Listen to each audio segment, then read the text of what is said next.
L'innovation sur Europe 1. Bonjour Anissa Mbida. Bonjour Dimitri, bonjour à tous. Allez, ce matin, une découverte scientifique qui va donner beaucoup d'espoir à ceux qui sont en attente de greffe. On a trouvé une technique pour rendre un organe universellement compatible. Oui, et ça change tout parce que vous le savez, le principal problème aujourd'hui, c'est qu'avant même d'envisager la greffe, il faut d'abord trouver un donneur compatible, c'est-à-dire une personne avec le même groupe sanguin, si on veut limiter les risques de rejet.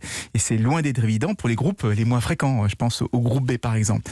Donc on peut avoir de la chance, trouver enfin le bon organe, mais être incapable de le transplanter à celui qui en a le plus besoin. Eh bien, une équipe de scientifiques canadiens a réussi à convertir un poumon du fameux groupe A vers le groupe O, le groupe universel. Et c'est ce qui permet de greffer ce poumon à n'importe quel receveur qui est en liste d'attente. Est-ce que ça pourrait fonctionner avec d'autres organes que les poumons ? Oui, c'est tout l'intérêt parce que la procédure consiste à perfuser l'organe avec une solution qui va supprimer tous les marqueurs d'un groupe sanguin, donc A, B ou AB. Et sans ces marqueurs, eh bien, l'organe évite les rejets et devient universellement compatible. Alors ce traitement dure quand même près de 4 heures, donc c'est quand même une course contre la montre puisque un organe doit être transplanté en moyenne dans les 9 heures après avoir été prélevé, sinon il risque de manquer d'oxygène et de se détériorer. Donc impossible avec ce traitement de transporter l'organe sur de longues distances, tout devra être fait en local.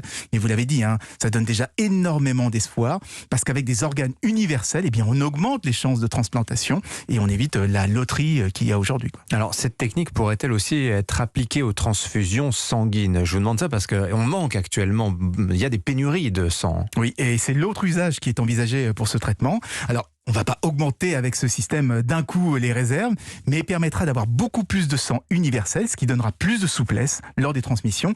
Reste maintenant à valider que ce traitement n'aura aucun impact négatif sur les patients. Et ça, c'est l'objet des études cliniques qui vont commencer.